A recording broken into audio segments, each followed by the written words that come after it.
खुलुमबाय आं सिबि रानि ब्रह्म आंनि एसबि बड' निउज चेनेलाव नोंथांमोनखौ बरायनाय थाबाय बे चेनेलनि गेजेरजों सानफ्रोमबो सानसेयारि गोनां खौरांफोरखौ फोसावनाय जायो नोंथाङा दासिमबो बे चेनेलखौ साबस्क्राइब खालामनानै लायाखैबा सानफ्रोमबो सानसेयारि खौरांखौ मोननो थाखाय साबस्क्राइब खालामनानै लानो हागोन लोगोसे बेल आइकनखौबो क्लिक खालामनो हागोन जाहाथे खौरां फोसावनाय लोगो लोगोनो नोंथांनाव गिबिसिन खौराङा सौहैयो थुदो बिदिब्ला दिनैनि खौरांखौ जागायजेननोसै हायर सेकेन्डारि आनजादनि फिथाइया माब्ला फोसावगोन बेयो फरायसाफोरनि थाखाय गेदेर सोंलु नङासै जायनाखि मेट्रिक आनजादनि फिथाइया फोसावजाखांबाय नाथाय दासिमबो हायर सेकेन्डारि आनजादनि फिथाइया फोसावजायाखै बेखौ साननानै फरायसाफोरा हांखुर जानानै दं बेनि गेजेरावनो दिनै हायर सेकेन्डारि आनजादनि फिथाइखौ फोसावगोन होननानै मोनसे नटिफिकेशन फोसावदों नाथाय बे नटिफिकेशना नंखाय अदेबानि दिनै हायर सेकेन्डारिनि फिथाइखौ फोसावनाय जानाय नङा होननानै खेंफोरथि होदों आसाम हायर सेकेन्डारि एडुकेशन काउन्सिलनिफ्राय हायर सेकेन्डारिनि फिथाइ फोसावनायखौ लानानै सोरबा नंखाय नटिफिकेशन फोसावदों होननानैबो फोरमायथिदों आरो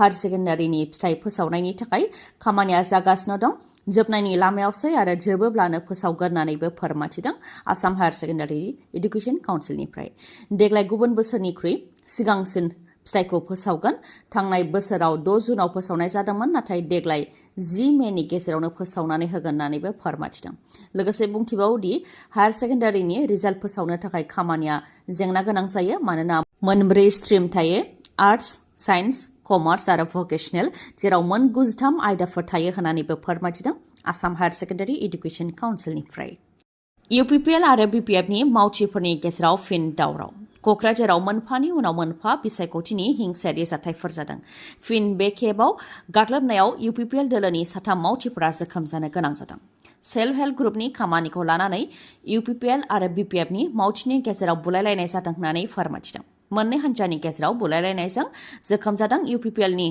सनवार शेख मरियन बिबि आरो सैरान बिबि फाहामथायनि थाखाय बिथांमोनखौ देहा फाहामसालि फारसेबो थिसननाय जादों गाग्लोबग्रा BPFनि मावथिफोरनि मुङा सौरभ आली आमजाद आली आरो रकिबुल शेख दायनिगिरिफोरनि सायाव जाहाथे गोख्रों राहा लायो बेनि थाखाय दाबि दैखांदों गाग्लोबजानाय UPPLनि मावथिफोरा थामथि खोलोबनि लकसभा बिसायख'थिनि थाखाय क'क्राझाराव BJPनि मन्थ्रिफोरनि होंगो दोंगो जेनेबा BJP दोलोआ लकसभा बिसायख'थिनि उनाव हारसिङैनो BTCखौ दखल खालामनोसो थागथियारि जादों सासे सानै नङा गोबां मन्थ्रिनि होंगो दोंगो क'क्राझाराव आसामनि गिबि मन्थ्रियाबो क'क्राझाराव बासाबोदों बेनि सायाव खाम्फा बरगयारि बिथाङा बुंथिदों दि क'क्राझाराव गंथाम गंब्रै हेलिकप्टार बिरोब्लाबो भट मोना बायजोनिफ्राय गेदेर गेदेर दैदेनगिरि फैयोब्लाबो भट मोना मानोना बायजोनि दैदेनगिरिफ्रा जोंनि जायगानि दुखु आरो जेंनाखौ बुजिया मा हारिया मा जेंना दं मा खस्थ' दं बेनि सोमोन्दै बिथांमोनहा मिथिया नाथाय रायजो राजाफ्रा 7 मेखौसो नेनानै दं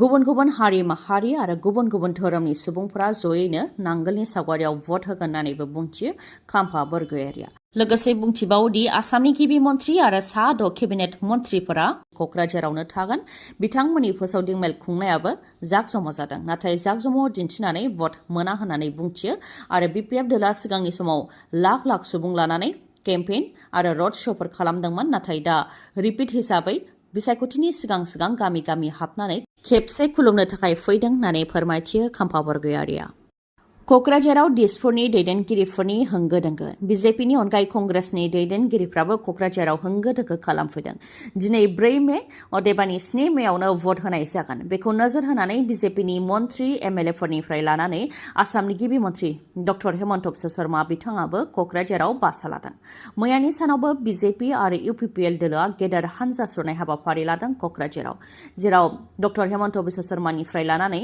मन्थ्रि MLA आरो बिदेशनिफ्राय प्रमद बर' बिथांनिफ्राय लानानै गोबां दैदेनगिरिफ्रा बाहागो लादों लोगोसे BJPनि गोबां मददगिरि रायजो राजाफोरखौबो बाहागो लानायखौ नुनो मोननाय जादों बिसायख'थिनि उनाव बिसमुरिनिफ्राय सरलपारा थांनाय 36 किल'मिटार लामाखौ बानायनानै होगोन होननानैबो रायजो राजानि सिगाङाव खोथा होयो गिबि मन्थ्रि बिथाङा ओजोंहाय प्रमद बर' बिथाङाबो बुंथिदों दि बड'लेण्डआ सोलायबाय गोजोन फैबाय आरो गासै हारि माहारि सुबुंफोरा खौसेयै आवगायलांनो हानाय बायदि थासारि फैबाय 10 बोसोर MP खोमानांदोंमोन बेखौ दा जों मोनफिननो थांगासिनो दं होननानैबो बुंथियो प्रमद बर' बिथाङा क'क्राझाराव कंग्रेसनि दैदेनगिरि भुपेन बरानिबो फोसावदिं मेल गर्जन मुसाहारिनि जानानै फोसावदिं मेल खुंफैदों बिथाङा कंग्रेस दोलोआ तेलेंगाना कर्नाटक राजस्थान आरो छत्तीसगढ़आव अल्ड पेन्सन स्किमखौ लाबोबाय आसामाव देरहायोब्ला आसामावबो अल्ड पेन्सन स्किमखौ लाबोगोन होननानै खोथा होयो भुपेन बरा बिथाङा कंग्रेस दोलोआ बे MP बिसायख'थिनि उनाव बिधान सभानि गासैबो बियाबावनो बिजाथि फसंगोन आरो काउन्सिलावबो हारसिङैनो गेलेगोन होननानैबो बुंथियो। बिजेपि सोरखारा अरुणोदयनि गेजेरजों 1200 रां होयो, नाथाय गेस सिलिन्डारनि गेजेरजों 1100 रांखौनो लांफिनो होननानै बिजेपि दोलोनि सायावबो गाग्लोबो आरो कंग्रेसनि समाव गेस सिलिन्डारनि बेसेना 416 रांल'मोन होननानैबो बिबुंथि लाखियो भुपेन बरा बिथाङा। एमपि गौरब गगৈ बिथाङाबो बाक्सायाव कंग्रेसनि बिजाथि गर्जन मुसाहारिनि जानानै बिसायख'थि फोसावदिं मेल खुंदों। बिजेपिआ क'क्राझाराव जेब्ला सरासनस्रा सुबुंखौ हाराहास्ति खालामो अब्ला BPF आरो UPPLआ सिरि थायो। बेनिखायनो रायजो राजानि रैखाथिनि थाखाय संबिधाननि मोन्थायखौ रैखाथि होनो थाखाय कंग्रेस दोलोखौ भट होनो रायजो राजाफ्रा साखा फारा होनानैबो बिबुंथि होयो एमपि गौरब गगैआ। मोनसे गेदेर खौरां, बिसायख'थिनि थाखाय फोसावदिं मेल खुंनो थांनायावनो हेलिकप्टार क्रेश जादों। जों मिथिगौ लकसभा बिसायख'थिनि थाखाय दासान्दि दैदेनगिरिफ्रा अख्राङावबो होंगो दोंगो खालामगासिनो दं। गंफानि उनाव गंफा हेलिकप्टारफोरा थांलाय फैलाय जानानै होंगो दोंगो खालामदों अख्राङाव। थिग बेबायदिनो हेलिकप्टारजों फोसावदिं मेल खुंनो फैनायावनो उरां जाब्रबथाय जादों। महाराष्ट्र रायगढ़नि महत टाउनाव जानो मोन्दों बे जाब्रबथाया। रिपर्टनि बायदिब्ला शिबसेनानि दैदेनगिरि सुषमा आन्धारे बिथाङा बिसायख'थिनि थाखाय फोसावदिं मेल खुंनो फैदोंमोन आरो बिथांखौनो लांनो थाखाय फैदोंमोन हेलिकप्टारा। बेयावनो क्रेश जादों। हेलिकप्टारा लेन्डिं खालामनो नाजानाय समावनो हेलिकप्टारनि इन्जिना हरखाबै गाज्रि जादों आरो हेलिकप्टारा मावग्लुंदों, जायजों हेलिकप्टारा क्रेश जादों होननानै फोरमायथिदों। ओजोंहाय पाइलटआ हेलिकप्टारा हायाव गोग्लैनायनि सिगांनो बाज्रुमदों, जायनि थाखाय जोखोम जादोंब्लाबो बिथाङा जिउ रैखा मोननो हादों होननानै फोरमायथिदों। जाथाय जाखांनायनि उनाव नायगिदिंफैदों पुलिस आरो रैखा खालामग्रा हान्जाया। जाब्रबथाय जाखांनायनि उनाव शिबसेनानि दैदेनगिरि सुषमा आन्धारे बिथाङाबो गुबुन जायगायाव बिसायख'थिनि थाखाय फोसावदिं मेल खुंनो थाखाय गारिजों थांनो गोनां जादों। दुलाराय बर' फरायसा आफादा बिजेपि आरो UPPLखौ बिसायख'थियाव थोंजोङै मदद होनायनि उननिफ्रायनो गोबां सोंखारि जानायाव गोग्लैनो गोनां जादों। मानोना राजखान्थियाव सोंखारिलायनाया दैदेनगिरिफोरनि थाखाय ओंखाम जाखांनानै दै लोंनाय बायदि। फिन दुलाराय बर' फरायसा आफादखौ गोख्रों रावजों सोंखारिदों BPF दोलोनि मावथि बिक्रम दैमारिया। UPPL दोलोआ गामि गामि हाबनो हायैनि थाखाय एबसुखौ हाबहोदों होननानै बिबुंथि होयो। आरो UPPL दोलोआ माबोरैहाय गामि गामि हाबगोन, जेराव बिटिआर गोरोबथानि गेजेरजों रन्जन दैमारिया उदां जाला, स्कुल कलेजआ सोरखारि जाला, रेलवे कच फेक्टरि जाला, NDB-फोराबो खारग'लाब्ला आरो मिरुनिफ्राय रां फैलाब्ला अब्ला माबोरै UPPLआ गामि गामि हाबगोन होननानै बुंथियो। बेनि अनगायैबो जायनाखि दुलाराय बर' फरायसा आफादा बर'नि बिजाथिनि थाखाय प्रेस मिटनि गेजेरजों भट बियालासे दिलीप सयखियानि थाखाय भट बिनानै होनो हायोब्ला सनितपुर, राङापारा, बिश्वनाथ सारियाली, गहपुर, धेमाजि बेफोरनि बर' बिजोंनि फरायसालि बन्द जानायाव मानो एबसुआ सिरि थादों, मानो रायजो राजानि सिगाङाव खौरांगिरि मेलनि गेजेरजों फोरमायथियाखै, कलेजखौ सोरखारि खालामनो हाला होननानै आसाम सोरखारा थांखि लानायाव दुलाराय बर' फरायसा आफादा मानो सिरि थादों, रायजो राजानि जेंनानि सायाव खौरांगिरि मेल खुंनानै मानो जेबो बुङाखै होननानैबो सोंथि खालामो। आरो बेफोरनि थाखाय एबसुआ दायनिगिरि, बेनिखायनो एबसुआ बुंजाखागोन होननानैबो बुंथियो बिक्रम दैमारिया।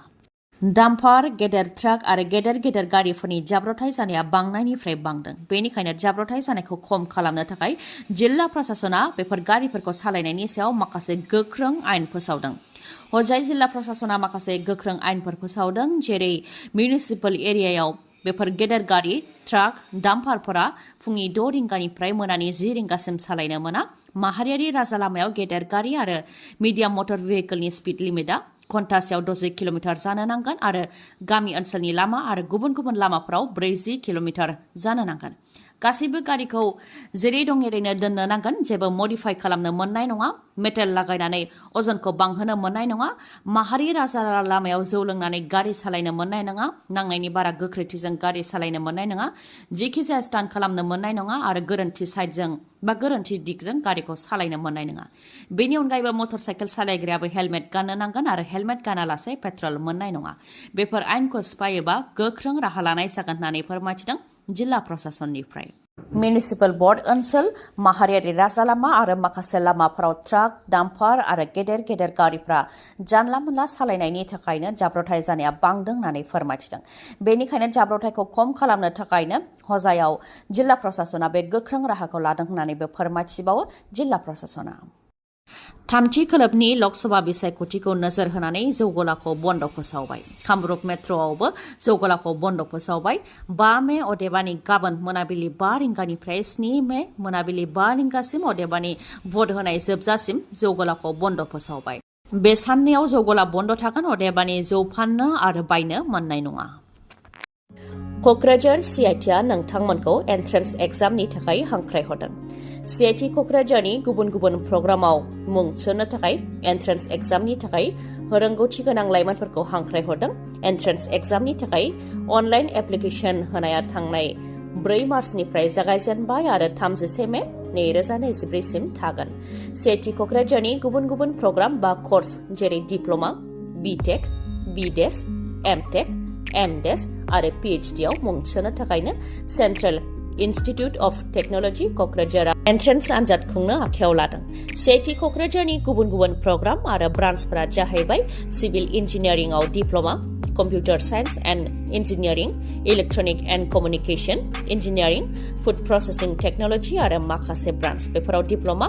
बेनि अनगायैबो सिभिल इन्जिनियारिंआव BTech, कम्पिउटार साइन्स एन्ड इन्जिनियारिंआव BTech, इलेक्ट्रनिक्स एन्ड कमिउनिकेशन इन्जिनियारिंआव BTech, food engineering and technology आरो इन्स्ट्रुमेन्टेशन इन्जिनियारिंआव BTech, माल्टिमिडिया कमिउनिकेशन एन्ड डिजाइनआव BDes, water resources and hydraulic इन्जिनियारिंआव MTech, computer science and engineering, food engineering and technology, green energy technology बेयाव MTech।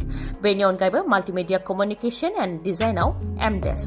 बेनि अनगायैबो civil इन्जिनियारिंआव PhD, computer science and engineering, electronics and communication engineering, food engineering and technology, instrumentation engineering, multimedia communication and design, physics, mathematics, chemistry आरो humanities and social science बेफोराव PhD। आरो बेफोर प्रग्रामफोराव मुं थिसन्नो थाखाय रोंगौथिया जानो नांगोन डिप्ल'मानि डाइरेक्ट एन्ट्रिनि थाखाय थाखो 10 उथ्रिसारनाय नङाबा आनजाद होनाय जानो नांगोन।